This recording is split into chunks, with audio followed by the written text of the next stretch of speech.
Kahal Kadosh Vinirvad, ce petit Dvar Torah, d'abord à la mémoire de tous ceux qui sont tombés durant les combats, mais aussi pour le renforcement du moral et de la bénédiction pour nos combattants sur le terrain à Gaza.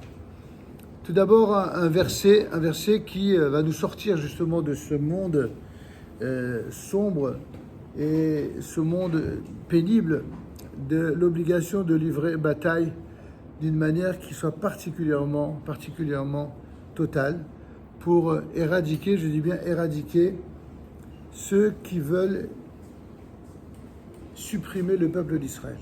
Vous savez qu'il existe deux attitudes devant les ennemis d'Israël. Il y a quelqu'un qui est ennemi d'Israël pour différentes raisons, évidemment mauvaises, mais en tout cas qui n'est pas là pour éradiquer le peuple d'Israël, qui ne cherche pas la destruction totale du peuple d'Israël. Alors celui-là, il faut essayer de le décourager, de lui faire comprendre qu'il se trompe, qu'il est dans l'erreur, mener des guerres sur le plan psychologique, idéologique, politique, etc. Mais il y a un autre type d'ennemi, c'est l'ennemi traditionnellement exprimé et désigné dans la Torah comme étant un descendant de Amalek. Amalek, c'est celui qui nous attendait lors de la sortie d'Égypte et qui décidait de nous massacrer. Il voulait nous exterminer totalement jusqu'au dernier. On en a eu dans l'histoire un certain nombre de représentants. Le plus célèbre des temps anciens, c'est Haman, qui voulait exterminer chaque juif, homme, femme, enfant, en un seul jour. C'est l'inventeur de la solution finale. Il y a eu la reprise tristement célèbre de Hitler, qui lui aussi, en plus de temps que cela, voulait organiser la solution finale. Et si on les avait laissés faire, eh bien l'Iran aurait été le suivant, et d'autres encore aujourd'hui. Et en fait, le plus parfait représentant de Amalek aujourd'hui, c'est la partie du monde palestinien qui souhaite la destruction d'Israël et prendre notre place. Certains, par esprit positif et par, par émouna, veulent croire ou veulent faire croire que ce n'est pas tous ceux qui se prénomment palestiniens. Nous ne pensons pas ça. Nous pensons que tous les Palestiniens veulent la destruction d'Israël. Mais certains voudraient le faire croire. C'est comme ça. Mais il est clair que parmi l'ensemble, il y a forcément des exceptions. Ces exceptions-là, elles ont la possibilité de vivre heureux et d'avoir un endroit sur terre où vivre. Cet endroit sur terre où ils pourraient vivre, c'est tout simplement Israël. En vivant comme des citoyens loyaux et légaux, exactement comme les Juifs vivent dans le monde entier comme des citoyens légaux et loyaux. Et cet harcèlement que les nations font, cette hargne avec laquelle ils veulent imposer comme solution à leur incapacité à gérer, d'inventer un peuple qui n'existe pas, et de le faire coexister avec Israël alors que son intention c'est de nous exterminer, ça prouve la mauvaise foi des nations qui sont aujourd'hui comme ils ont été pendant des siècles. C'est-à-dire qu'en fait, la seule chose qui compte c'est les apparences, mais dans le fond, ce qu'ils veulent c'est notre destruction. À vouloir nous imposer quelqu'un qui veut nous massacrer, nous tuer, c'est bien la preuve que leur soi-disant désir de paix est un mensonge. Alors face à ces mensonges organisés, face à cet ensemble de mauvaise foi, il n'y a pas de solution. La seule solution, c'est ce que la Torah nous dit quand on a affaire à des gens qui veulent nous éradiquer totalement. Ce type d'ennemis-là, effectivement, il faut les éradiquer totalement. Alors vous vous rendez compte, dire des choses comme ça, c'est pas quelque chose d'acceptable, c'est extrémiste. Vous savez, il y a une vieille femme qui était une grande femme qui a dit on préfère les condamnations que les condoléances. Alors nous reprenons allègrement à notre compte.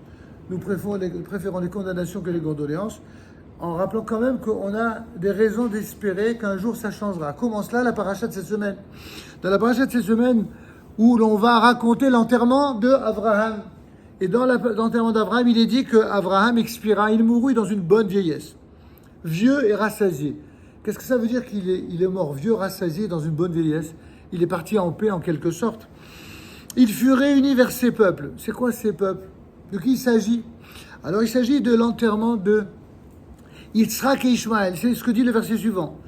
Ainsi que Yitzhak et Ishmaël, ses fils, l'enterrèrent, Abraham leur père, dans la caverne de Marpella, dans le champ de Ephron, fils de Tsoha le Hiti, qui est en face de Mamré. Ainsi, le champ qu'Abraham acheta au fils de Chet, là furent enterrés Abraham et Sarah, son épouse. Qu'est-ce que nous dit Rashi? Qu'est-ce que nous révèle Rashi? Quelque chose qui est connu pour les savants, mais que beaucoup d'autres ne savent pas, à quel point c'est important.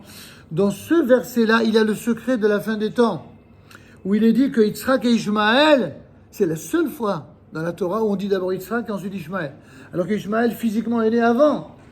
Et Rashi nous cite la Gemara dans Baba Batra à la page 16b, dans laquelle il est dit, c'est de là que l'on apprend que Ishmaël, à la fin de sa vie, s'était repenti. Il avait des chouvas et il a donné préséance à Yitzhak. Et c'est dans cela qu'a consisté la bonne vieillesse. En quoi a consisté la bonne vieillesse?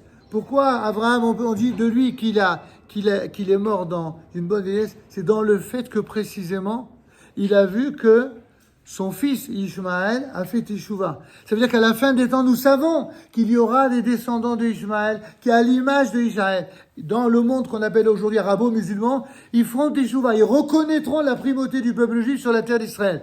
Quelles sont les conditions pour qu'ils reconnaissent?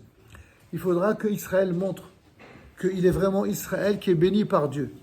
Le peuple de Ishmaël, les peuples d'Ishmaël, certains ne connaissent rien d'autre que la force. C'est pas du tout la force du droit, mais plutôt le droit de la force. C'est malheureux, mais c'est que cela. C'est pas le premier. Le monde chrétien est exactement, le monde de Édom était la même chose il y a à peu près entre 10 et 15 siècles. C'était la même chose. Tous les peuples qui ont voulu défier Dieu et Israël ont toujours voulu prendre la place du peuple d'Israël ou prendre la suite et maintenant de prendre sa terre. Or ça, il est évident que non seulement ça n'arrivera pas, mais heureusement qu'il y a des Juifs qui sont suffisamment courageux et normaux pour accepter tous les risques, mais aussi les sacrifices terribles que cela engendre. Il ne reste plus qu'à prier pour que Dieu donne une prière exceptionnelle, une bénédiction exceptionnelle à notre peuple, pour que les bonnes décisions soient prises et que surtout ces décisions, elles engendrent la paix. Mais quelle paix? C'est pas la paix maintenant de ceux qui sont les débuts de futures guerres contre Israël. C'est une paix où les ennemis ils seront tellement anéantis que ça leur passera l'envie à eux et à leurs frères de vouloir nous faire la guerre. C'est ça la paix. C'est lorsque, comme depuis la nuit des temps, le vainqueur, il impose la victoire au vaincu. Et quand on veut, dans des diverses diplomaties, inventer de nouvelles lois de la guerre, où il n'y a jamais de vainqueur ni vaincu, eh bien, il voudrait nous imposer à nous ce qui n'a jamais existé avec aucune guerre au monde. Pour terminer, rappelez-vous les accords de Yalta. Les accords de Yalta, c'est des accords qui prévoyaient que le vaincu, en l'occurrence l'Allemagne nazie, elle devait capituler et elle devait reconnaître sa défaite. Et ce sont les vainqueurs qui ont imposé leurs lois aux vaincus. Les États-Unis l'ont fait d'une autre manière avec le Japon lorsqu'ils ont envoyé la bombe atomique. Quelqu'un m'a posé la question, il y a quelqu'un qui aurait dit, n'empêche que depuis que les Américains ont fait cette horreur indicible et inimaginable, depuis qu'ils ont fait ça, eh bien le monde entier considère les États-Unis comme le pays le plus puissant de la Terre. Alors qu'il est loin d'être le plus puissant de la Terre dans de tas de domaines. C'est comme cela. Il y a des gens qui sont encore à l'âge de pierre, qui comprennent que la loi de la force. Alors je prie le ciel tout-puissant qu'on n'en vienne jamais évidemment à de telles extrémités. Mais si c'était le cas, alors c'est qu'il faudra qu'Akadosh Baruch Hu donne à nos dirigeants la force de caractère et de puissance de prendre les décisions qui s'imposent pour nous, à notre humble mesure, nous qui ne sommes pas en Eretz Israël, qui ne sommes qu'ici. On se doit de prier à leur côté et de n'avoir absolument aucune ambiguïté quant à un soutien qui soit inconditionnel de la seule et unique armée sur terre qui soit à la fois noble et qui soit morale.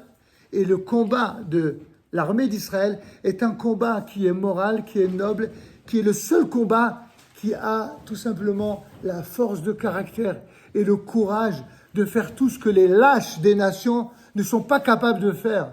Ceux qui aujourd'hui parmi les nations ne soutiennent pas Israël connaîtront dans leur pays exactement ce que malheureusement on a connu à Gaza et peut-être parfois en pire, à Dieu ne plaise, évidemment on ne le souhaite pas. C'est pourquoi je vous demande de vous lever et de terminer par une prière pour Israël, une prière pour les soldats d'Israël, mais également une prière pour l'ensemble du peuple d'Israël et de l'humanité. Amen.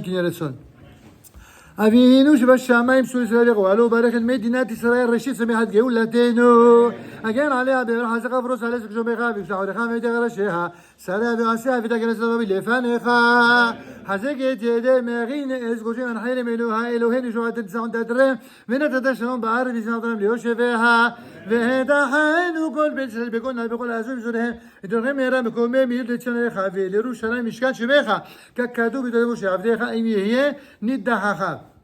בקצה השמיים משם יקבצך אדוני אלוהיך משם יקראך והביאך אדוני אלוהיך לארץ אשר ירשו עבדיך וירשתה והיטיבך והרבך אבותיך ויחד ואבן אהבה וליאשבך ולשמור את כל דברי תורתך ושחלנו מהרה בן דוד ושתזכרך לפנות מחק כקץ ישועתך הופע בהדר גאון עוזך על כל יושבי תבל ארצך ויאמר כל אשר שווה פה אדוני שלם מהלך ומטוב הכל בשנה אמן צאלה. Nous ferons une prière supplémentaire pour les otages, même si pour qu'ils sortent en vie il faudrait plus d'un miracle. On va prier pour cela.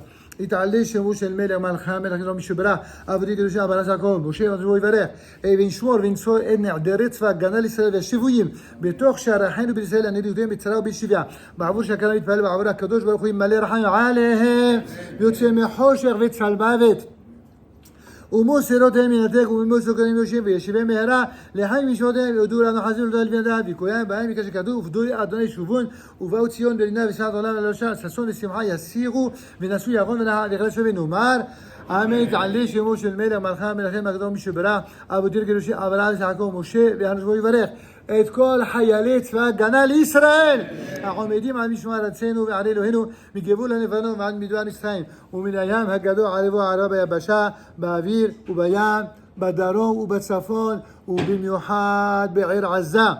הקדוש ברוך הוא ייתן אדוני את אויבינו הקמים עלינו ניגפים לפניהם. הקדוש ברוך הוא ישמור ויציל כל חיים וכל צרה וצוקה ומכל נגע ומחלה ישלח ברכה רבצה בכל מעשה ידיהם ידבר שונאינו תחתיהם ידבר שונאינו תחתיהם ידבר שונאינו תחתיהם יעטרם בחסד ובעטר ניצחון לקוים בהם הקדוש יעדה אלוהיכם והולך עמכם להילחם לכם עם אויביכם להושיע את חלש ונאמר אמן. יתעלה שמו של מלך מלכי המלכים הגדול משברה אבותינו הקדושים אברהם יעקב משה ואהרון ושמואל יברך את כל הקהילות הקדושות והטהורות בארץ ישראל ומחוצה לה ובכלל הוא יברך את כל הקהל הקדוש הזה גדולים קטנים הם ונשיהם ובניהם ותלמידיהם ישבו בכל השלם בקהל העלמה הוא יברך אתכם ויזכה אתכם ישוע בקהל שלכם יתברכו ותשתזבו לכל צלם ועקדה וימרא דעת וזעתכם ויפרוס כת שלומו עליכם ותעביכם אהבה ואחווה שלום יראות ויסלק שנאת חנה מלכם וישבור רעו להגויים על צווארכם יקיים בכם ובנו בגלל שכזו אדוני עודכם ויוסיף עליכם ככם אלף ימים וברכתכם כשדי ולכם יכלה צבנו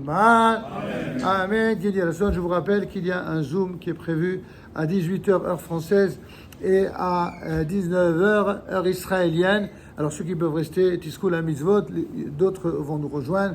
Et en tout état de cause, rejoignez-nous pour toutes les tfilot. Amen.